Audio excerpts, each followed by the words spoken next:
Hello everyone, welcome to biology lecture. Myself Somnath Palicha from Saraswat International School, Vapi. Today we are going to start with the discussion of human reproduction chapter, that is the granulation part. Okay,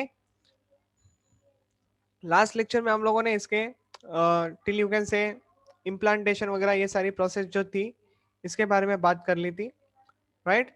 और आज का जो lecture रहेगा वो with respect to granulation रहेगा, तो देखेंगे अभी फर्दर डेवलपमेंट कैसे होता है। फाइन, सो चलो ध्यान देते हैं डेफिनेशन की तरफ। डेफिनेशन क्या होता है ग्रेजुलेशन का, देख लो। Okay, transformation of the blastocyst into the gastrula with the primary germ layers by the rearrangement of the cells is called as a granulation. Okay इसके पहले वाले जो सिनेरियो में आप लोगों ने देखा था, जब इम्प्लांटेशन वगैरह हुआ था तभी वहां पे एम्ब्रियोनल नॉब का फॉर्मेशन हुआ था, राइट। आप लोगों ने बाहर की ट्रोपोब्लास्ट वाली लेयर देखी थी और अभी आप लोगों ने क्या देखा, तो एम्ब्रियोनल नॉब वगैरह देखा।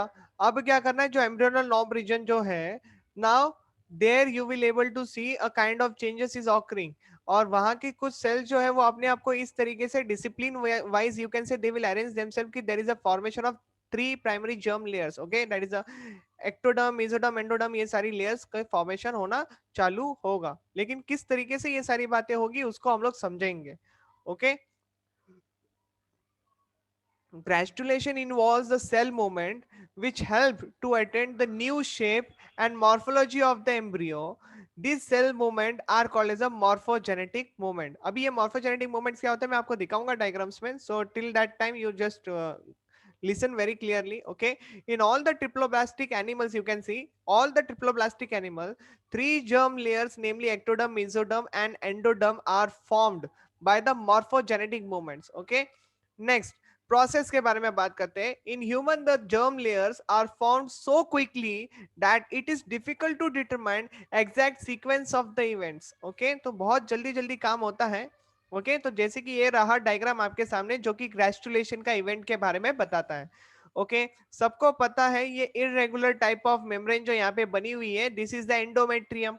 ओके, और ये जितना एंडोमेट्रियम का पार्ट ग्रीन कलर किया गया है उतना maternal part of the placenta है, जिसको हम लोग कहते हैं डेसिडुआ बेसालिस। याद है maternal part of the placenta कहा गया है, क्योंकि इतना ही maternal part of the endometrium is in contact with the chorionic villi which is you can say fetal part of the placenta. समझ में आ रही है बातें? Okay, now as you can see over here, Rauber cells जो initially थे यहाँ पे, now it has been started disintegrating. Okay, Rauber cells यहाँ पे क्या हो रहे हैं, तो वो डिसइंटीग्रेट होना चालू हो चुके हैं। Coming to the next part, the remaining layer जो यहाँ पे आप लोग देखते हो, this is a trophoblast layer. Any doubt till here? No problem, right. तो ये जो अभी यहाँ पे जितना एरिया मैंने यहाँ पे हाईलाइट किया है, ये इतना बॉक्स जैसा बनाया है, वो एम्ब्रियोनल नॉब रीजन हुआ करता था। Now it will be called as a embryonal disc area, क्योंकि वहां पे कुछ चेंजेस देखने मिले। तो जो लंबे सेल्स है यहाँ पे, the columnar cells which you can see over here, those columnar cells are called as the epiblast cells. Okay, क्या है वो? कॉलमनर सेल्स है, एपीब्लास्ट टाइप के सेल्स है। ठीक उन्हीं के नीचे लेकिन अंदर के साइड में you can see over there is a cuboidal cells, but these cells are now called as a hypoblast cells. Okay, what does it called as a hypoblast cells. दोनों को एक साथ इस तरीके से अरेंज किया गया है कि जो रॉबर सेल्स वाला एरिया था वो डिसइंटीग्रेट हो गया, तो सारे जो ये सेल्स थे एपीब्लास्ट एंड हाइपोब्लास्ट शिफ्ट हो गए थोड़े से पीछे के साइड में, मतलब towards you can say robber cells. Okay, जो कि अभी वहां पे है ही नहीं, वहां पे डिसइंटीग्रेट हो चुके हैं। फाइन, और ये जो बाकी का पार्ट आप लोग देख रहे हो ना एंडोमेट्रियम का, ये तो तुमको पता है कि it will like completely taken, मतलब ये पूरा बाहर से बन जाएगा, है कि नहीं। मतलब ये इम्प्लांटेशन में क्या होता है कि पूरा का पूरा जो ब्लास्टोसिस्ट था वो completely it's get embedded into the endometrium. अभी यहाँ पे मैंने डायग्राम में भले वैसा दिखाया नहीं है, but I had already told you it will form the capsule. Endometrium will form the capsule around this blastocyst, and then only the granulation process is going to take place. Okay. ना यहाँ पे आप लोगों ने क्या देखा in short, तो Robert cell जो है वो डिसइंटीग्रेट होना चालू हो चुके हैं, एपीब्लास्ट फॉर्म्ड हो चुके हैं जो कि कॉलमिनर सेल्स है, एंड हाइपोब्लास्ट सेल्स है जो कि क्यूबॉइडल सेल्स है, ठीक उसी के नीचे प्रेजेंट है अंदर के साइड में। फाइन, इतनी बातें आप लोगों ने देखी यहाँ पे। Let's move on to the next explanation. Okay, थोड़ी और बातें आएगी with respect to the next diagram, तब तक के लिए थोड़ी बहुत एक्सप्लेनेशन भी देख लेते हैं। So formation of embryonal disc, अभी ये बनता कैसे तो देखो, the blastocyst which consist of the inner cell mass and the trophoblast. The inner cell mass contains the cell called as the stem cells. Okay, उनको इनिशियली अभी नाम क्या मिला है, तो स्टेम सेल्स मिला है, which have potency to give rise to all the tissues and the organs, जिसको हम लोग इन शॉर्ट ऑर्गेनोजेनेसिस प्रोसेस भी कह सकते हैं। फाइन, लेकिन वो बात की बात है, पहला 3 जर्म लेयर बनना बहुत ही जरूरी है। Okay, the cells of the inner cell mass differentiate into 2 layers around 8 days। Okay, almost you can say 8 days after fertilization a hypoblast and epiblast layer has been formed, जो कि मैंने अभी आपको ऊपर वाले डायग्राम में दिखा दिया है। ठीक है, the hypoblast the primitive endoderm जिसको कहा जाता है ना, it is a layer of small cuboidal cells. Okay, the hypoblast is a primitive endoderm, it is a layer of a small cuboidal cells, and epiblast which is a primitive ectoderm, you can say primitive ectoderm। मतलब इसे एक बात पता चलती है कि hypoblast वाली जो सेल है, जो लेयर है, वो हमको एंडोडर्म फॉर्मेशन करने में मदद करेगी, और जो एपिब्लास्ट है जो कि एक्टोडर्म बनाने में मदद करेगी। ओके, जिसकी सेल्स की साइज कैसी है, तो कॉलमनार सेल्स है। ठीक है, इतना तो यहाँ से क्लियर कट आइडिया मिल चुका है, मुझे नहीं लगता अभी आप लोग इसको अंडरस्टैंडिंग में गलती करने वाले हो। ठीक है, तो ये दोनों लेयर्स को हाइपोब्लास्ट एंड एपिब्लास्ट टुगेदर एक साथ एक टर्म मिला गया है एम्ब्रियोनिक डिस्क करके। ठीक है, कोई दिक्कत यहाँ पे नहीं ना, तो बढ़ते हैं आगे लेक्चर को लेके। Now see over here, formation of amniotic cavity will takes place. अभी ये मैंने अपने डायग्राम में नहीं दिखाया, चलो आगे दिखा देता हूँ डायग्राम। ये रहा डायग्राम आपके स्क्रीन पे। जैसे कि मैंने प्रीवियस डायग्राम में कहा था, यहाँ पे जो रॉबर सेल्स थे वो गायब हो चुके हैं। तो जब रॉबर सेल्स डिसइंटीग्रेट हो जाते हैं तो वहां पे एक कैविटी जगह ले लेती है। ओके, एक कैविटी बन जाती है वहां पे, जिसको कहा जाता है कैविटी फिल्ड एमनियोटिक कैविटी कहा जाता है। यहाँ पे क्या कहा जाता है, एमनियोटिक कैविटी फॉर्मेशन। तो ये रहा ग्रेस्टुलेशन का सेकंड डायग्राम, जिसमें आपको क्या देखने मिला, तो खाली फॉर्मेशन ऑफ एमनियोटिक कैविटी, बाकी सारा सिनारियो वही है जो आप लोगों ने ऊपर पढ़ा था। ओके, तो चलो अभी एमनियोटिक कैविटी के बारे में बात करते हैं। A space which appears between the epiblast and the trophoblast is called as an amniotic cavity, which is filled with the amniotic fluid. The roof of this cavity is formed by the amniogenic cells, which is derived from the trophoblast itself. Okay, amniogenic cells जो होते हैं वो कहाँ से बने हैं, from the trophoblast itself. Okay, which is a floor, you can say, is formed by the epiblast. Okay, while sorry which is नहीं था वो, while its floor is made up of epiblast cells। तो epiblast cells को हम लोग क्या बोलेंगे, floors बोलेंगे। ओके, इतनी बातें तो क्लियर हो गई आप लोगों को। तो चलो थोड़ा सा बढ़ते हैं आगे की तरफ। Let's move ahead. ये डायग्राम तो मैं आप लोगों को एक्सप्लेन कर चुका हूं। Okay, now see this next diagram, diagram number 3। ये क्या बताता है, the separation of hypoblast in the form of a layer, है ना। तो ये रही आपकी एपीब्लास्ट वाली लेयर, ये रही आपकी एमनियोटिक कैविटी, और ये रही हाइपोब्लास्ट की layer. So now you can see there is a space has been created between the hypoblast and the epiblast layer.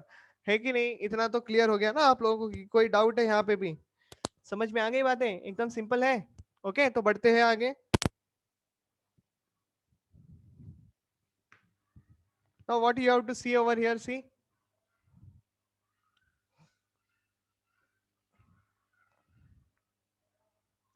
now diagram number 4 क्या बोल रहा है, there is a formation of first germ layer has been taken place। है ना, क्या हो रहा है, formation of the first germ layer. और फर्स्ट जर्म लेयर कौन सी बन रही है, एंडोडर्म बन रही है। और तुमको पता है एंडोडर्म कौन बनाता है, हाइपोब्लास्ट सेल्स बना के देता है, पता है ना। तो चलो देखो बाकी की सारी लेयर। ये रही तुम्हारी हाइपोब्लास्ट की लेयर, जो कि सेपरेट हुई थी in the form of layers. Okay, और इसने ही ये बाकी के सेल्स यहाँ पे ऐड कर दिए, जिसको आप लोग कहते हो एंडोडर्मिस लेयर। देखो यहाँ पे लिखा गया है एंडोडर्मिस लेयर, बाहर की लेयर क्या है, ट्रोपोब्लास्ट लेयर। ठीक है, endodermis layer it's a first germ layer to be formed, and it is only responsible for the production of the yolk sac. Okay, it is only responsible for the production of the yolk sac. ये सारी बातें ध्यान में रखना। और ये जो hypo blast के जो सेल्स हैं, यहाँ के जो वर्टिकल सेल्स यहाँ पे बनाए गए हैं, लाइंस में बनाए गए हैं, वो जो सेल्स है जो कि ब्लैक स्केचपेन में यहाँ पे दिखाए गए हैं, this cells will give rise to the primitive gut. Okay, या फिर प्रिमिटिव गट कह सकते हो आप लोग इसको। और बाकी की सारी बातें वही है, लेबलिंग में कोई चेंजेस नहीं है। Foetal part of the placenta is there, maternal part of the placenta is there, and rest all the scenario will be seen on the screen. Okay, now now you can see something is there in this diagram. क्या देख रहे हो आप लोग यहाँ पे? एक अलग सा सिनेरियो देखने मिल रहा है. यस, पहले बता देता हूँ यहाँ पे क्या हुआ. ये जो एपीब्लास्ट सेल्स है ना, इसको देखो आप लोग. यहाँ पे कुछ चीजें यहाँ पे ब्लू हाईलाइट की गई है और यहाँ पे कुछ चीजें रेड हाईलाइट की गई है. तो ये जो ब्लू एरिया, सॉरी, ये जो ग्रीन एरिया है वो कॉर्डल एंड कहा जाता है, और ये जो रेड एरिया है इसको सिफेलिक एंड कहा जाता है. और दोनों के दोनों एपीब्लास्ट सेल्स के ही रीजन है. दोनों के दोनों किसके रीजन से? एपीब्लास्टिक सेल्स के ही रीजन है.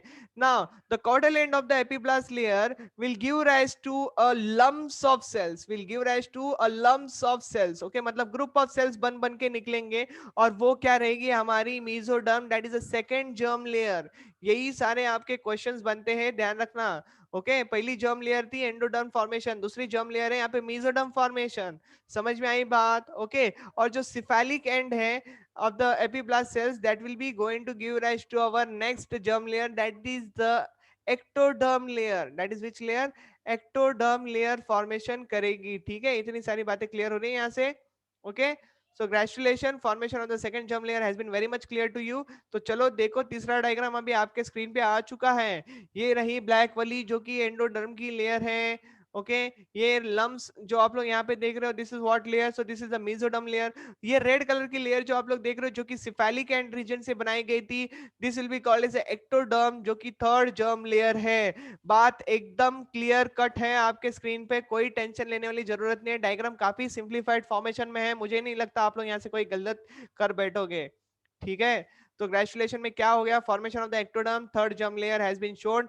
Note, form from the remaining cells of the embryonal disc. मतलब यहाँ पे जो आपकी एक्टोडर्म बनी है वो रिमेनिंग सेल्स से बनी हुई है. एपीब्लास्ट के कुछ सेल्स जो बचते हैं, उन्हीं में से फिर आपका जो है एक्टोडर्म लेयर जो फॉर्म्ड हुआ है. ठीक है,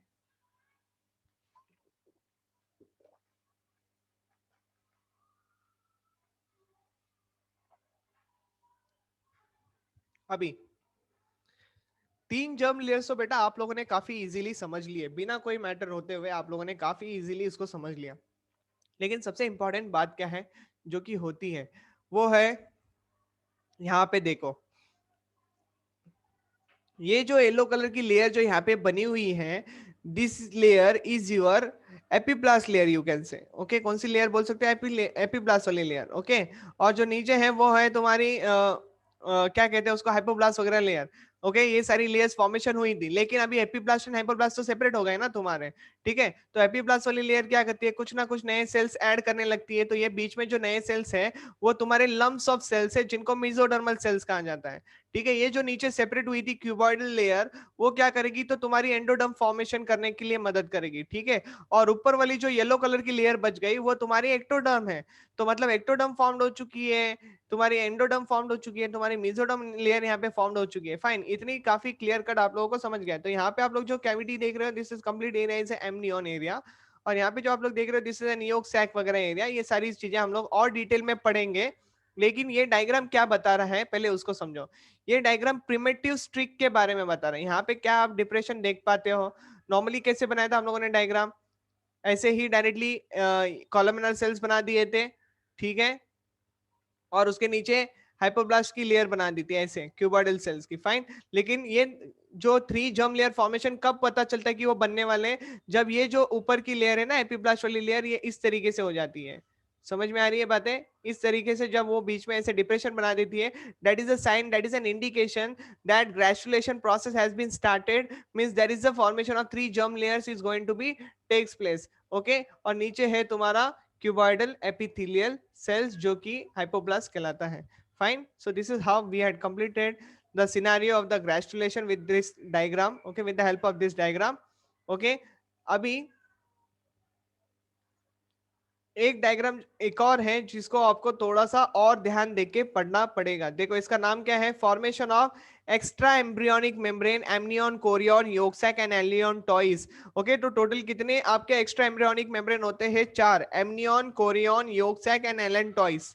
ओके, तो डायग्राम को बड़े ठीक तरीके से देख लेना.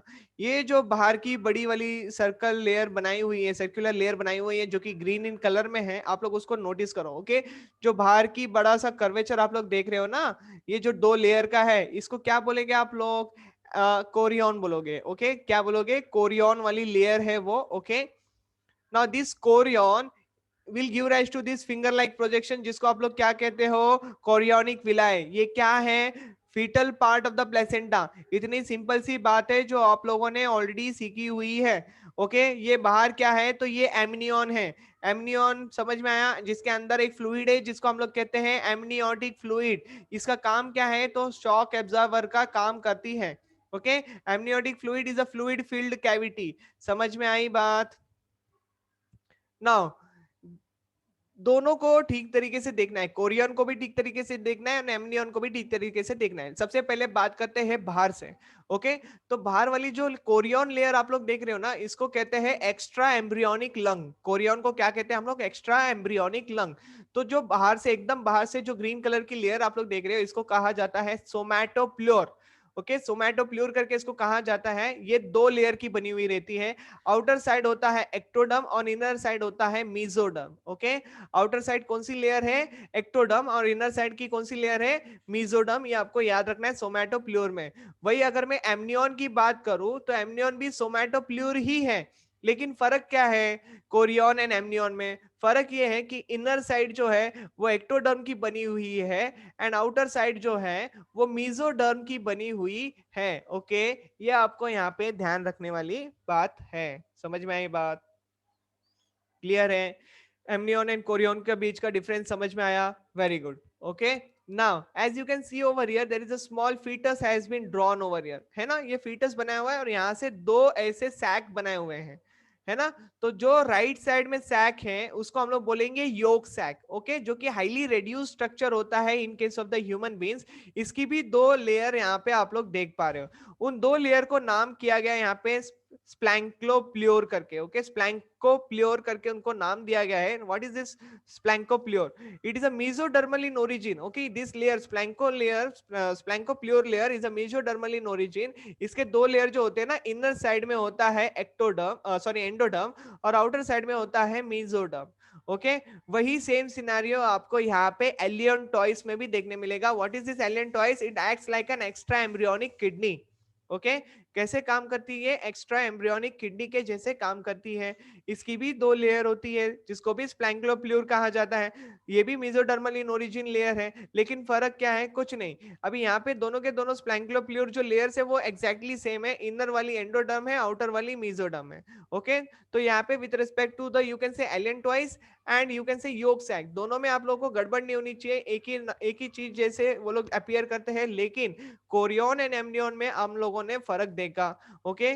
कोरियन में क्या था, सोमैटोप्ल्यूर था दोनों लेयर में, ओके, एंड एमनियन में भी वही था। लेकिन आउटर वाली जो थी कोरियन में वो एक्टोडर्मन ओरिजिन थी एंड इनर वाली जो मेसोडर्म की थी। लेकिन वही एमनियन की बात करें, इनर वाली एक्टोडर्म है एंड आउटर वाली मेसोडर्म है, उल्टा हो गया ना। तो बस ये आपको ध्यान में रखना है यहाँ पे, fine.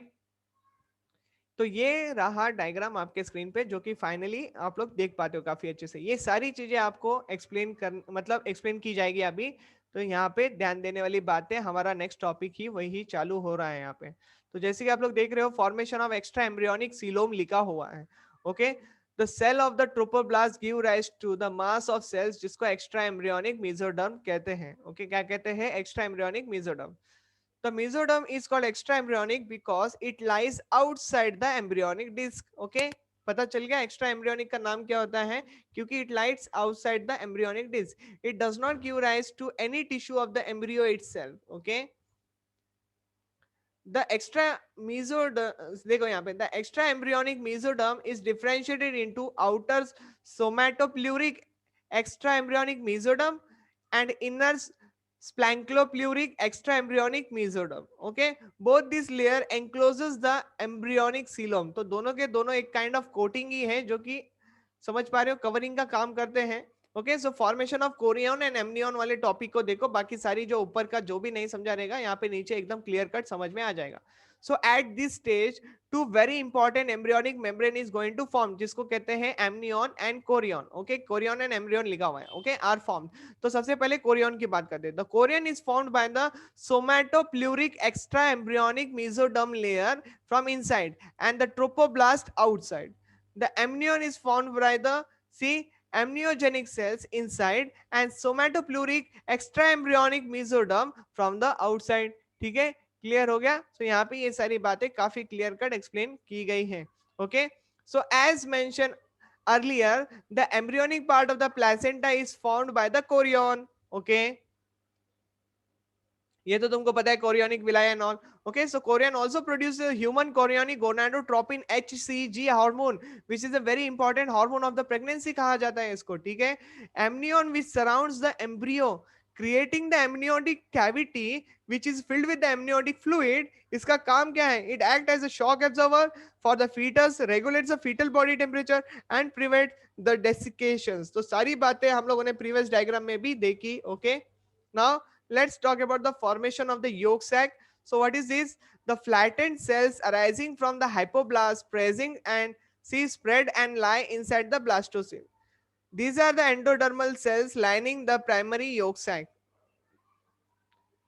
With the appearance of the extraembryonic mesoderm and later of the extraembryonic coelom, the yolk sac embryonic membrane जिसको कहा जाता है becomes much smaller than before and it's now called as a secondary yolk sac.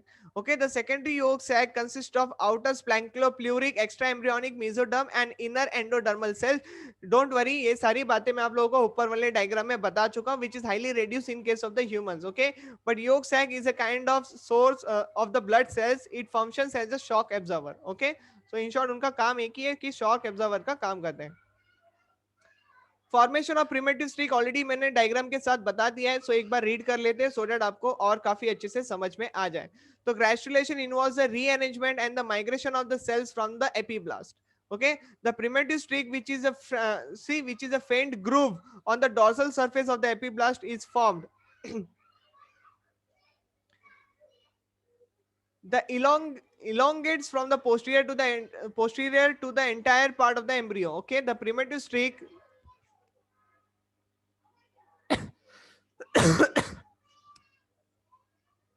sorry,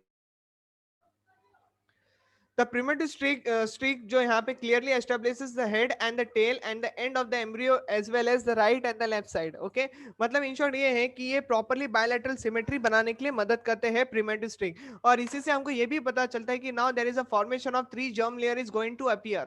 Okay, तो formation of 3 germ layers वगैरह होगी ना, ये सारी बातें हम लोग अभी डिस्कस कर लेंगे सो डेट आगे इनका जो इन लेयर से बनने वाले ऑर्गन है वो सारी बातें मैं आपको नेक्स्ट लेक्चर वीडियोस में बताऊंगा. तो पहले यहाँ पे देख लो formation of germ layers, that is the embryonic layers. Okay, after the formation of the primitive streaks you can say the cell of the epiblast will move inward, okay, below the primitive streak and detach from the epiblast. okay, दोनों में आप लोग देख पा रहे हो कि आराम से चेंजेस देखने मिल रही है. This inverting the movement is called as a invagination. जो हम लोगों ने देखा था इस तरीके से डिप्रेशन बना था ना, तो इसकी बात चल रही है. Okay, once the cell have invaginated some of them will separate from the hypoblast forming the endoderm.